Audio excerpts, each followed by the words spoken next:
Anak, napapansin mo ba parang baliktad ang mundo ngayon? Ang mali, pinapalakpakan.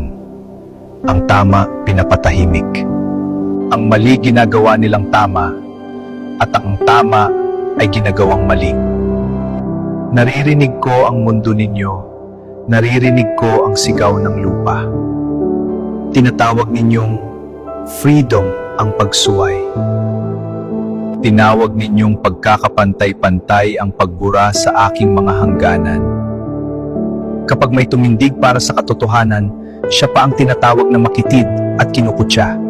Kapag may nanindigan sa kabanalan, siya pa ang ginagawang masama.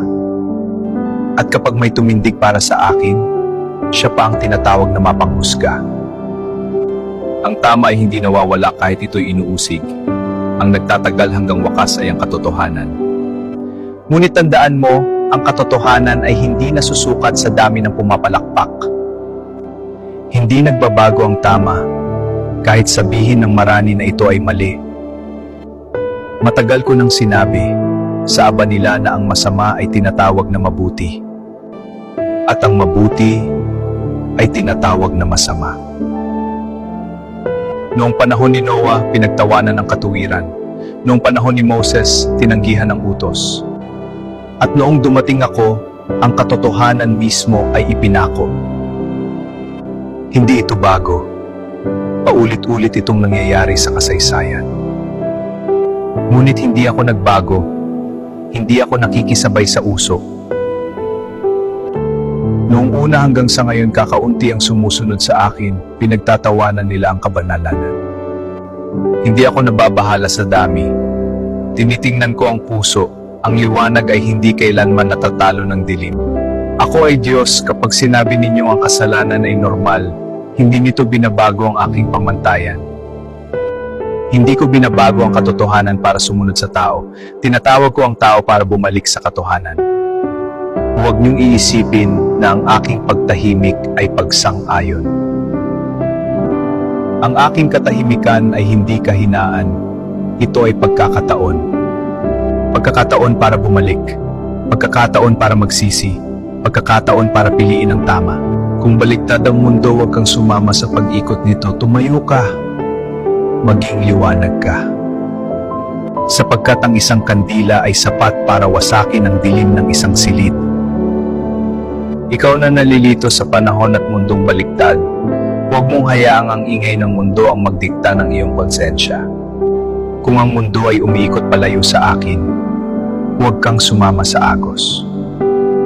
Manatili kang tuwid. Ikaw na nananatiling tumatayo sa tama, huwag kang matakot kung ikaw ay kakaunti. Dahil ang nakatanim sa katotohanan ay hindi tinatangay ng uso. Ang uso ay lilipas, ngunit ang katotohanan ay mananatili. Anak, hindi nagbabago ang liwanag dahil lang sa maraming nagdesisyong mahalin ang dilim. Kapag tinawag nilang tama ang mali, hindi ibig sabihin nag-ibang katotohanan, nag-iba lang ang paningin nila. Ang katotohanan ay hindi nabubura ng opinyon, at ang kasalanan ay hindi nagiging banal dahil uso. Sa panahon ngayon, parang mas malakas ang ingay ng mali, pero hindi ibig sabihin mahina na ang tama.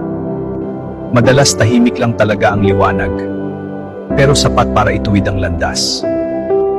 Ang ingay ng karamihan ay hindi sukatan ng tama. Ang katotohanan ay hindi nasusukat ng lakas ng sigaw ng karamihan. Ang katotohanan ay nananatiling katotohanan kahit mag-isa itong nakatayo.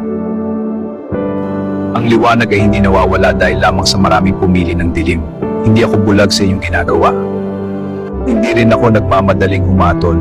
Dahil ang puso ko ay hindi lang banal, ito rin ay mahabagin. Hindi ako galit na gustong manira. Ako'y ama na gustong magbalik ang kanyang mga anak. Naririto ako, hindi ako nagbago, hindi nag-iba ang aking pamantayan. Kapag ang mali ay tinataas ninyo sa trono, huwag kayong magtaka kung ang kapayapaan ay hindi nyo mahanap. Kapag ang kasalanan ay ginawang kultura at ang katotohanan ay ginawang krimen, huwag ninyong isipin na ako ang nagbago. Ako ang siya pa rin kahapon, ngayon, at magpakailanman. Hindi ako napagod magmahal kahit napagod kayong sumunod. Hinihintay ko pa rin kayong bumalik kahit baliktad ang mundo ninyo.